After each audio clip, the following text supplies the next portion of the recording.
From JBS Studios in Greater New York, this is the JBS News Update with Teisha Bader. I'm Teisha Bader with the JBS News Update for Monday, April the 11th, 2022. Tensions and security alerts in Israel continue to be high in the wake of a wave of recent terror attacks, with a number of violent and disturbing incidents this weekend to report to you about.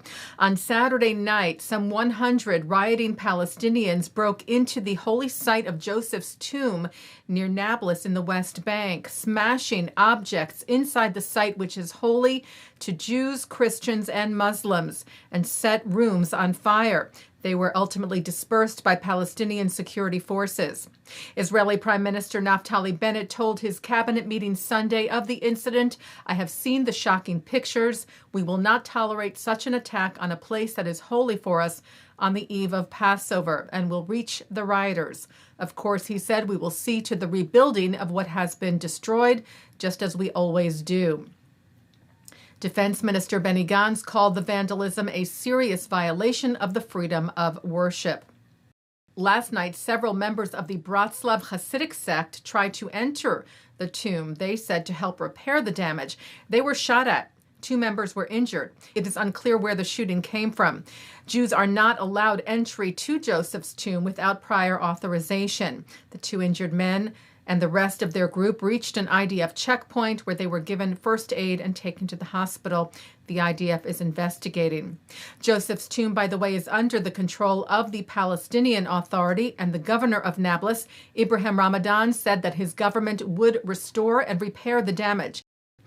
On Sunday, a Palestinian woman tried to stab Israeli border police officers at a security checkpoint near the Tomb of the Patriarchs in Hebron. She was shot and killed. 1 Israeli officer was lightly hurt. Also on Sunday, a Palestinian woman ran at Israeli soldiers at a checkpoint in the Arab village of Hussan. They ordered her to stop, then fired in the air. She ignored all warnings, and then, as procedure dictates, they fired at her lower body to stop her. She was hit in an artery in her thigh. IDF soldiers gave her medical attention at the scene, and she was then rushed by Palestinian medics to a local hospital, but she died of blood loss. And on Sunday night, a man grabbed a service weapon from a female IDF soldier at a bus stop near the city of Ashkelon and fled with it. He was chased down by a senior IDF officer who believed this was a terror attack and yelled at the man in Arabic to stop. Those calls were ignored, and the officer opened fire, killing the man, whom it was later discovered was a Jewish Israeli suffering from mental illness who had run away from an institution.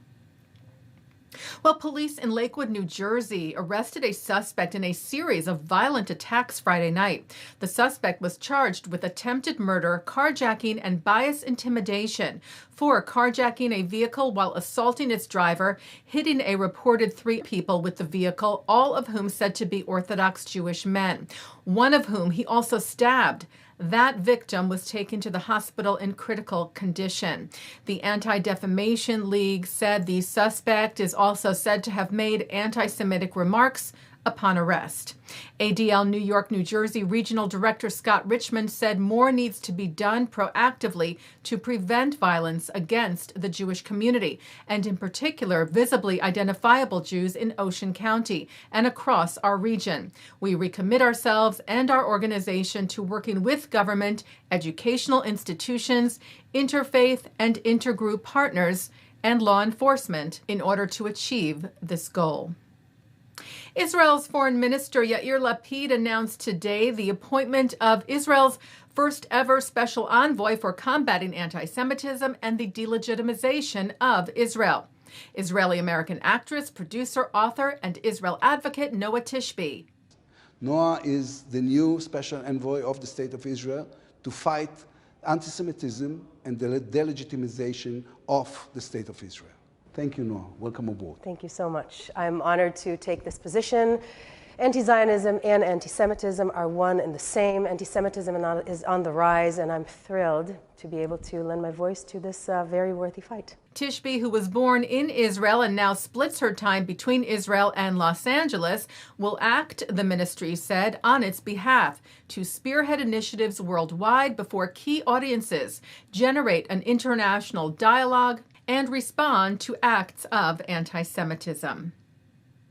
Taking a look now at our programming for tonight on JBS for Monday, April the 11th at 7 o'clock. Ellie Cohanim speaks with Dov Hikind on rising anti-Semitism, the Iran deal, and more. At 7:30, Rabbi Eryn London looks at the traditions in the Haggadah. At 8, Pam Cohen and Ephriam Kholmyansky discuss the historic struggle of Soviet Jewry with withGlenn Richter and Micah Halpern. At 9, Mark Golub discusses the meaning of Passover with Rabbi Irving, Yitz, Greenberg. At 9:30, an introduction to Passover.